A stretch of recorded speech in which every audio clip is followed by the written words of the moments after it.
Friends எல்லாம் நல்லா இருக்குங்களா? இப்போ நாம் வந்து வியாழக்கிழமை சாயந்தரம் இந்த வீடியோ எடுக்கிறேங்க. நாளைக்கு ஆடி வெள்ளி, 4வது வெள்ளி, வரலட்சுமி நோன்பு. அதனால் நாளைக்கு சாமி கும்பிட்ற அன்னைக்கு பேருமே சாமி கும்பிடலாம். இன்னொரு வாரம் இருக்குது.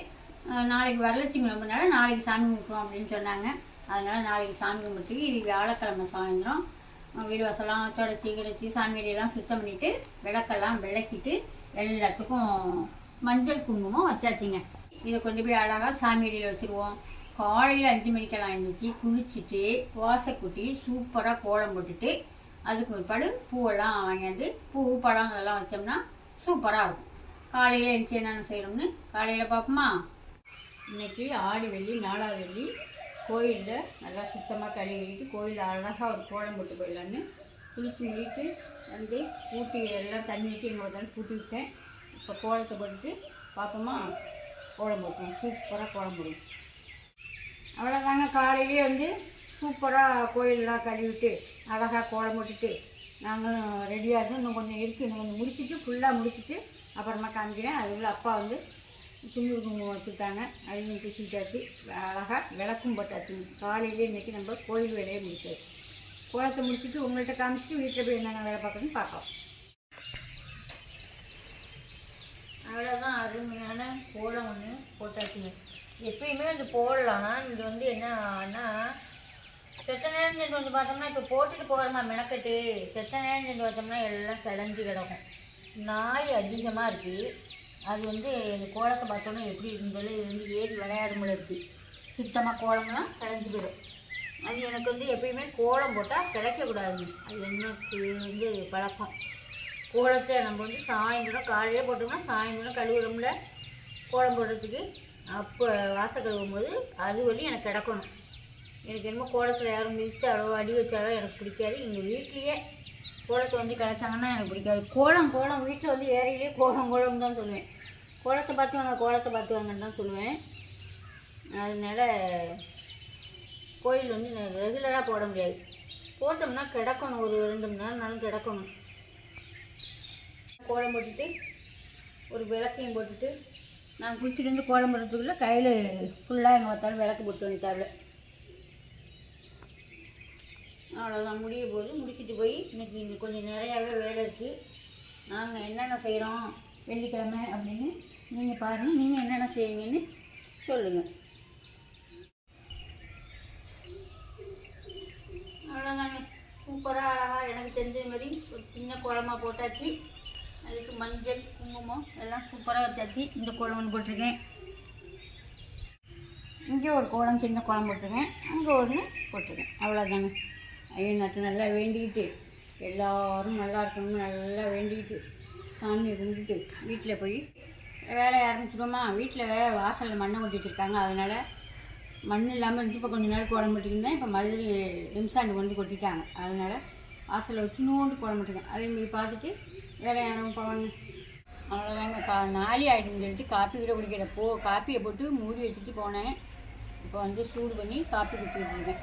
நம்ம வீட்டு வாசலில் பாருங்கள் ஃபுல்லாக மண் கொட்டி வச்சுருக்காங்க. அதனால் கோலமே போட முடியலங்க. ஃபுல்லாக மண்ணை கொட்டி வச்சுட்டாங்க. அதனால் ஒரு குட்டி வந்து கோலம் ஒன்று அங்கே போட்டிருக்கேன். ரெகுலராக அங்கே தான் போட்டுக்கிட்டு இருக்கேன். இப்போ எடுத்துருவாங்க. இன்னும் ஒரு 10-15 நாளில் எடுத்துருவாங்க. அது வரையும் கொஞ்சம் கஷ்டமாக இருக்கும். எனக்கு என்னமோ வாசலில் கோலம் போடணும்னா பெரிய குற்றம் மாதிரி தெரியும். அது அவ்வளோதான். இப்போ அழகாக இப்போ காலை வேலையெல்லாம் குளிச்சு முடிவிட்டு வாசல்னா கோயிலில் போய் விளக்கு போட்டுட்டு கழுவி மொழி கோலம் போட்டுட்டு வந்தாச்சு. இந்த வேலை தான் இப்போ காலையில் முடிஞ்சிருக்கு. ஏதோ கொஞ்சம் பலகாரம் செஞ்சு இன்றைக்கி பெட்டி போட்டு விடணுமா. அதனால் இப்போ வீட்டு வேலையும் முடிஞ்சிச்சு. நேற்று தான் சுத்தமாக கம்ப்ளீட்டாக எல்லா வேலையும் முடிச்சுருக்கோம். இப்போ நைட்டு சாப்பிட்ட ஆம்புலன்ஸு எல்லாம் கம்ப்ளீட்டாக விளக்கி கழுவி எல்லா வேலையும் முடிச்சுட்டேன். இப்போ போய் காப்பியை குடிச்சிட்டு பலகாரம் கொஞ்சம் செய்யணுமா. அதை செஞ்சுட்டு சாயந்தரம் 6 மணிக்கு மேலே தாங்க சாமி கும்பிட போகிறோம். ரெகுலராக நம்ம மதியானம் சமைச்சு சாப்பிட்டுட்டு ஒரு 2 மணிக்கு மேலே வேலையை ஆரம்பித்தோம்னா சாயந்தரம் வேலை கரெக்டாக இருக்கும். இப்போ காலையிலே கோயிலுக்கு போய்ட்டு வந்தோம்லாங்க. கோயிலுக்கு போய்ட்டு அந்த கையோட கொஞ்சம் பலகாரம் போட வேண்டிய வேலை இருந்துச்சு. அந்த பலகாரம்லாம் போட்டு மசாலா ஐட்டம்லாம் போட்டு பெட்டி போட வேண்டியது இருந்துச்சு. கொஞ்சோண்டு பெட்டி அதையும் பெட்டியெல்லாம் போட்டு முடிச்சுட்டு கொத்தரங்காய் ஆக்கி அப்புறம் இன்னொன்று என்ன முளைக்கீரை பொரியல் பண்ணி கலந்த காய்களாக போட்டு சாம்பார் வச்சு சாப்பிட்டுட்டு 1 மணி நேரம் 2 மணி நேரம் எல்லாம் சற்று நேரம் படுத்துக்கிட்டு இப்போ எங்கள் மூஞ்செல்லாம் கழுவிட்டு தலையெல்லாம் சீட்டு சாயந்தர வேலையை இப்போ கரெக்டாக மணி 4 சாயந்தர வேலைக்கு ஆரம்பிச்சிட்டேன். கரெக்டாக எல்லாம் இப்போ செஞ்சோம்னா ஒரு 6 மணிக்கெல்லாம் நம்ம விளக்கேற்றி சாமி கும்பிடலாம். அம்மாச்சி வர சொல்லிருக்கீங்களா? அம்மாச்சி காலையில கோயிலில் தாத்தாரை சொல்லி போட்டேன், என்ன பண்ணாங்கன்னு தெரியல. அங்கே வர சாமி கும்பிடுவாங்க. என்ன செய்யறாங்க தெரியல. இப்போ என்ன ஃபர்ஸ்ட் என்ன செய்ய போறேன்னு பார்த்தீங்கன்னா பொங்கல், சக்கரை பொங்கல். அதுக்கு 1 டம்ளர் அரிசி எடுத்துருக்கிறேன், 1 டம்ளர் ஒரு 3/4 டம்ளர் பாசி பயிர் எடுத்துருக்கிறேன். ரெண்டையும் நல்லா ஒரு 10 நிமிஷம் ஊற வச்சு எடுத்துக்கிட்டேன். இப்போ நல்லா ஒலை காஞ்சிச்சு, அதில் நம்ம போட்டுடலாம். இது நான் இப்போ எல்லாத்தையுமே நான் சக்கரை பொங்கல் பொங்க மாட்டேங்க. என்ன செய்வேன்னா கொஞ்சமாக எடுத்து சக்கரை பொங்கலுக்கு எடுத்துக்கிட்டு அதில் நான் வெள்ளைப்பாவை காய்ச்சி ஊற்றி தான் நான் சக்கரை பொங்கல் ரெடி பண்ணிக்குவேன். மிச்சத்தில் நல்லா மை மாதிரி வேக விட்டு, ரெண்டுக்குமே ஒரு மாதிரி தான் வேகணும். பாதி சக்கரை பொங்கலுக்கு எடுத்துக்குவேன், பாதி மிளகு பொங்கலுக்கு எடுத்துக்குவேன். இவ்வளோதையும் பொங்கினா சாப்பிட மாட்டாங்க சக்கரை பொங்கல். அதனால் கொஞ்சமாக பிரசாதத்துக்கு கொண்டு சக்கரை பொங்கல் பொங்கிட்டு மிச்சத்தை மிளகு பொங்கலாக பொங்கிடுது. அப்புறம் என்ன செஞ்சுருக்கேன்னா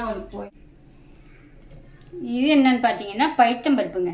நான் எடுத்து போகிறதுக்கு ஒரு மணி நேரமாக ஊறிக்கிட்டு இருக்கு. ஊறினத்தை எடுத்து நல்லா கழுவிட்டு ஒரு வடிகட்டியில் போட்டு வடிகட்டி வச்சுருக்கிறேன். நல்லா சுத்தமாக ட்ரையாக தண்ணி வடிஞ்சிருக்கிறபடி மிக்சியில் போட்டு அரைச்சிட்டு பச்சைப்பயிர் பனியாக இருந்தால் பாவு காய்ச்சி ஊற்றி பச்சைப்பயிர் செய்வேன். நான் காட்டுறேங்க உங்களுக்கு. நம்மள்ட்ட முளைக்கட்டுற பயிர் நீங்கள் வாங்குறீங்கல்ல, அதில் இதே மாதிரி தான் செய்யணும். பச்சைப்பயிர் பயிரானும் அது நல்லா வாசமாக சூப்பராக அருமையாக இருக்குங்க. நான் இப்போ எடுத்துருக்கிறது கடைப்பயிர் தான் எடுத்துருக்கேன். ஏன்னா அந்த பயிர் கொஞ்சம் தான் இருக்குது, அது யாருக்கும் நாளைக்கு பெட்டி போடணுன்னு சொல்லிட்டாவிட, அதனால் அதை வச்சுட்டு கடையில் வாங்கிக்கிட்டேன். அப்புறம் கடலைப்பருப்பு கொஞ்சோண்டு ஊற வச்சுருக்கேன். சும்மா ஒரு 10 வடை. நைட்டு தானே, நைட்டு ஆகிடும், யாரும் அவ்வளோதான் சாப்பிட மாட்டாங்க. அதனால் ஒரு 10 வடை கடலைப்பருப்பு வடை தட்டுக்கோம்னு கொஞ்சோண்டு ஊற வச்சுருக்கேன். இப்போ இதெல்லாம் நான் போய் நல்லா தண்ணியை வடிகட்டிட்டு அரைச்சி எடுத்துகிட்டு வந்துடுறேன். பொங்கல் ரெடி ஆகிட்டு இருக்கட்டும். மெதுவடை என்ன நம்ம அரைக்க போகிறோம், அது மாவு எடுத்து போட்டு தாங்க. இப்போ நான் மாவு அரைக்கிறதே இல்லை, மாவு தான் இருக்குல்ல, ரெடிமேட் மாவுக்கு அதை அள்ளி போட்டு அது ஒரு 10 வடை, இது ஒரு 10 வடை. அது இப்போ மாவு உளுந்து ஊற வைக்கிற வேலையே இல்லை.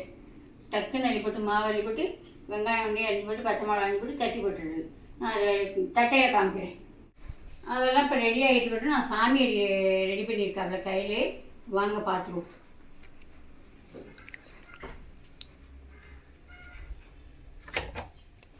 சூப்பராக கோலம் இவ்வளோ சூப்பராக அருமையாக இருக்குது பாருங்க. அந்த தரைக்கு நல்லா இருக்குல்லப்பா, நல்லா இருக்கு, அருமையாக இருக்குது பாருங்க. சூப்பராக இருக்கா? நல்லா நேற்றே எல்லாம் வியாழக்கிழமை எல்லாம் தொடச்சி கிடச்சி பொட்டு பூவெல்லாம் வச்சு அழகாக செஞ்சாச்சு. ஏன்னா நம்ம ஒரு வெள்ளிக்கிழமைக்கு அதை சாமியடியெல்லாம் துடைக்கவும் கூடாதுன்னு சொல்லுவாங்க. நாங்கள் எப்பயுமே வியாழக்கிழமைக்கு புதன்கிழமையே செஞ்சுருவோம் நாங்கள். இப்போ இன்றைக்கி வெள்ளிக்கிழமைக்கு நேற்றே செஞ்சாச்சு, முடிஞ்சிச்சு, அவ்வளோதான். இப்போ வாங்க நம்ம போய் எல்லாத்தையும் செஞ்சுக்கிட்டு வந்த அப்புறமா பார்க்கலாம். இந்த பக்கம் பொங்கல் ரெடி ஆயிடுச்சு, சூப்பராக நல்லா வெந்துருச்சு. இப்போ இதை நான் கொஞ்சமாக சக்கரை பொங்கல் கட்டிக்கிட்டு மிச்சத்தை மிளகு பொங்கலாக போட்டுருவேன். இது பாவு ரெடி ஆகிட்டு இருக்கு பாருங்க. பாவு பதம்லாம் இல்லை, நல்ல ஒரு நான் கட்டி பாவாக தான் காய்ச்சி விட்டுருவேன். அதிர்ஷ்டத்துக்கெல்லாம் காய்ச்சி விட்டுறோம்லங்க, அந்த மாதிரி தான் காய்ச்சி விட்டுருவேன். ஏன்னா பொங்கல் நாளைக்கு இருந்தாலும் அப்படியே இருக்கும், சூப்பராக இருக்கும்.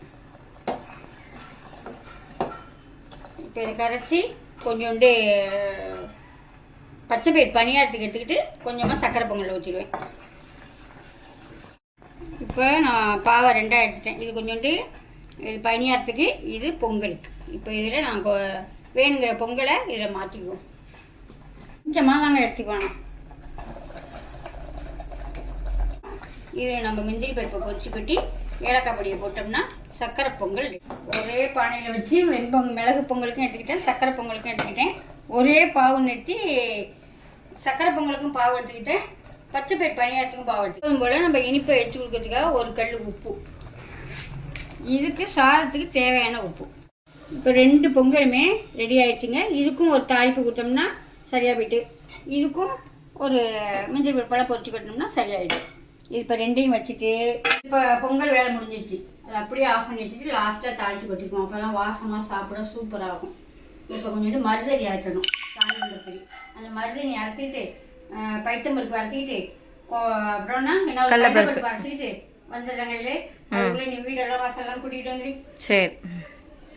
உளுந்து மாவு எடுத்துட்டு இல்லையா? ஆ என்னது இதாக இருக்கு? இப்போ போதும்ல, கலக்கணும். அது நேற்று அரைச்சிட்டு வந்தது. நேற்று அரைச்சி எனக்கு கலக்கலையா? ம் அதான் திட்டுக்குன்னு தூக்கி போட்டு அரைச்சது இருக்கு, நான் கலக்கலை. இதுவே அதிகம் தான், சும்மா கொஞ்சம் தான் செய்ய பார்ப்பேன். 2-3 இருக்கிறதுட்டு சும்மா 1-2 தான் சாப்பிடுவாங்க. அது நைட் நேரம் போதும். அது ஓகே, எல்லா மாவுமே ரெடி ஆகிடுச்சுங்க. பைத்தம்பருப்பு அரைச்சிட்டேன், வடக்கி அரைச்சிட்டேன், கடலைப்பருப்பு வடக்கி, உளுந்து வடைக்கும் மாவு எடுத்தாச்சு. இப்போ ஃபஸ்ட்டு பைத்தம்பருப்பையும் பனியாரத்தை போட்டுட்டு கையில் அப்புறமா நம்ம இதை போட்டுக்கலாம். ஏன்னா பைத்தம்பருப்பு அரைச்சி ரொம்ப நேரம் வைக்கக்கூடாதுங்க, நீர்த்து போயிடும். அதனால பைத்தம்பருப்பு அரைச்ச கையோடு அதுக்கு தேவையான ஜாமானை போட்டுடணும். இப்போ இதுக்கு தேவையான ஜாமான் அரிசி மாவு, உப்பு, இனிப்பு தானே அதனால் கொஞ்சோண்டு உப்பு, ட்ரையாக நீங்கள் ஊற வச்சு நல்லா பைத்தம்பருப்பை நல்லா வடிகட்டிடணும். ஏன்னா நம்ம பாவு வேறு சேர்ப்போம், அதனால சொல்கிறேன். அப்புறம் தொடர்ந்து போயிடும். போதும். இதை வந்து எண்ணெயில் தான் ஊற்றணும்னு இல்லைங்க. நீங்கள் குழிப்பணியார சட்டி வச்சுருந்தீங்கன்னா அதுலேயுமே இன்னும் கொஞ்சம், நீங்கள் குழிப்பணியார சட்டி வச்சுருந்தீங்கன்னா இன்னும் கொஞ்சம் இலக்கமாக வச்சுக்கிட்டு அதில் ஊற்றி எடுத்துடலாம். நான் இப்போ எண்ணெயை ஊற்றி அதில் கையாலேயே டப்புன்னு எடுத்து கிள்ளி போட்டுருவேன். இப்போ நல்லா எண்ணெய் சூடாகிட்டு நான் மாவு எப்படி ரெடி பண்ணி வச்சுருக்கேன் பாருங்க. இந்த மாவை நான் அப்படியே டப்புன்னு கையாலேயே அள்ளி போட்டுருவேன். கொஞ்சம் பிச்சு சாப்பிட அது ஒரு வாசமாக அருமையாக இருக்கும். இது நான் அந்த பைத்தம்பருப்பு அரைக்கையில் அதில் 2 ஏலக்காய் போட்டு அரைச்சிக்கிட்டேங்க. இந்த பச்சைப்பயிர் பனியாரம் இருந்துங்க, அடுப்பையும் கொஞ்சம் குறைச்சி வச்சுக்கோங்க. இந்த மாதிரி கலராக இருந்தால் தான் சாப்பிட்றதுக்கும் நல்லா டேஸ்ட்டாக இருக்கும், உள்ளேயும் நல்லா வெந்திருக்கும். அடுப்பை நல்லா கொஞ்சம் குறைச்சி வச்சுக்கிட்டு போட்டு எல்லாத்தையும் எடுத்துக்குவோம். எல்லாத்தையும் போட்டு எடுத்துக்கிட்டு வடை தட்டிட்டு வடையில அழகாக நம்ம எண்ணெய் சூடாகிட்டு இருக்கா, அதனால இதையும் உருட்டி வச்சுக்கிட்டேன். இதில் வந்து நான் இன்னும் தண்ணி ஊற்றலை, ஏன்னா தண்ணி ஊற்றினா புளிச்சு போயிடும். அப்போக்கி தண்ணி ஊற்றி போட்டுக்கோங்க. வெங்காயம் உப்பெல்லாம் போட்டேன். இப்போ எல்லாத்தையும் ரெடி பண்ணிட்டு பார்ப்போம். எல்லாமே செஞ்சு எடுத்துட்டேன். கொஞ்சோண்டு சுழியன், பச்சைப்பயிர் சுழியம், வடை ரெடிமேட் மாவு வச்சு தான் தட்டியிருக்கேன். எவ்வளோ அருமையாக குண்டாக இருக்குது பாருங்க, சூப்பராக இருக்குங்க. அப்புறம் கொஞ்சோண்டு கடலைப்பருப்பு வடை. நம்ம எடுத்த மாவுக்கு ஒரு 15 வடைக்கிட்ட வரும். தண்ணி ஊற்றி இது பண்ணோம்னா கலக்கணும்னா நல்லா மாவு ஏதாவது இருக்கணும். நிறையெல்லாம் இருக்கணும்னு இல்லை. சரி, நான் இதெல்லாம் எடுத்து வச்சிடவா? புடவையெல்லாம் எடுத்து வச்சிடவா? மஞ்சள்லாம் வச்சுட்டேன், அங்கே எடுத்து வைக்க வேண்டியதான். இப்போ எல்லாமே எடுத்து வச்சுட்டேன், எல்லாம் மறக்காமல் வச்சுருக்கேன். கடைசியில் தான் அதை மறந்துட்டோம், இதை மறந்துட்டோம். எல்லாமே கரெக்டாக வச்சு வச்சுட்டீங்களா? வளவி, மஞ்சள், பூ, மருதணி எல்லாமே, ஜாக்கெட் பிட்டு 2 புடவை. இப்போ எல்லாத்தையும் எடுத்துட்டுருவோமா? எப்படியே நெய்யோட முண்டு எப்படி வச்சிடலாம். அப்புறம் கொஞ்சமாக மிளகு பொங்கல்,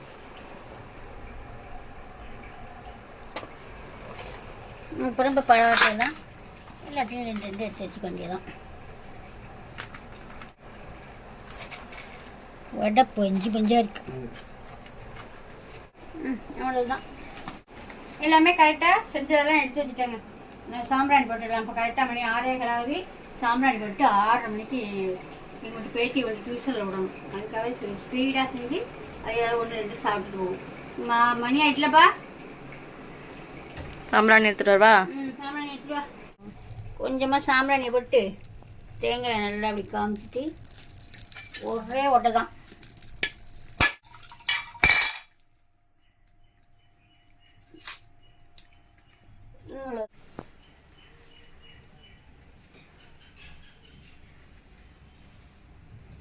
சாம்பிராணி எங்கே பார்த்து பிடிச்சி போட்டு வந்துட்டேன். இப்போ சூடாக காமிச்சிட்டு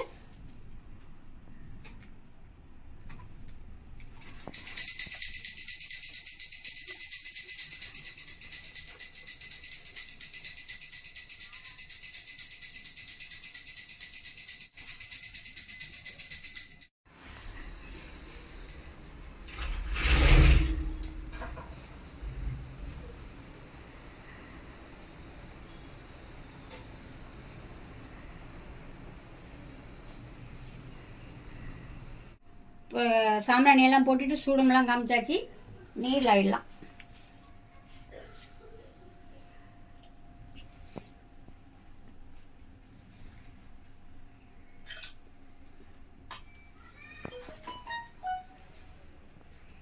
நாலாவது வெள்ளி வரலட்சுமி நோம்பு விருந்தானிங்கெல்லாம் இல்லையா அப்படின்னு கேட்டிங்களாம், கமாண்டில் கேட்டிருந்தீங்களாம். அது நான் செஞ்சு பழக்கல. எங்கள் மாமியாரும் இந்த மாதிரிலாம் செய்யலையாம், எங்கள் அம்மாவுமே இது மாதிரிலாம் செய்யலை. அதனால் இப்படி தான் நாங்கள் வருஷம் சாமி கும்பிடுவோம். அதனால் இப்படி தான் கும்பிட்டுருக்கோம். பார்க்கலாம், அடுத்த வருஷம்லாம் வேணால் நம்ம செய்யலாம், செய்யக்கூடாதுலாம் இல்லை.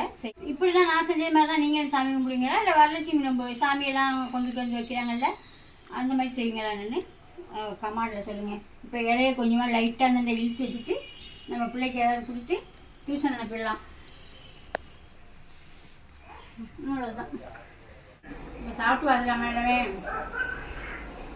அருமையான உளுந்து வடை, மெது எங்களுக்கு ரொம்ப பிடிச்சி போச்சு இந்த உளுந்து வடை. இப்போ பஞ்சு கொஞ்சம் அவ்வளோ அருமையாக இருக்குது. எல்லாமே நல்லா இருக்குது. இதுவுமே நல்லா சாப்பிட்டா. இந்த பச்சை பயிர் பணியாரம் வந்து கொஞ்சம் அழுத்தமாக தாங்க இருக்கும். ஏன்னா நம்ம வெள்ளைப்பாவு ஊற்றுறோமா, அதனால் கொஞ்சம் அழுத்தமாக தான் இருக்கும். ஆனால் சாப்பிட செம்ம கொஞ்சம் அழுத்தமாக தான் இருக்கும். ஆனால் சாப்பிட செம்ம டேஸ்ட்டாக இருக்கும். நல்லா பச்சை பயிர் வாசத்தோட அருமையாக இருக்கும். இந்த மாதிரிலாம் நீங்கள்லாம் செய்வீங்களா என்னன்னு கமெண்ட்டில் சொல்லுங்கள். பிடிச்சிருந்தா லைக் பண்ணுங்கள், ஃப்ரெண்டுக்கெல்லாம் ஷேர் பண்ணுங்கள், மறந்துடாமல் சப்ஸ்கிரைப் பண்ணுங்கள். அடுத்த வீடியோவில் பார்ப்போம். பாய்.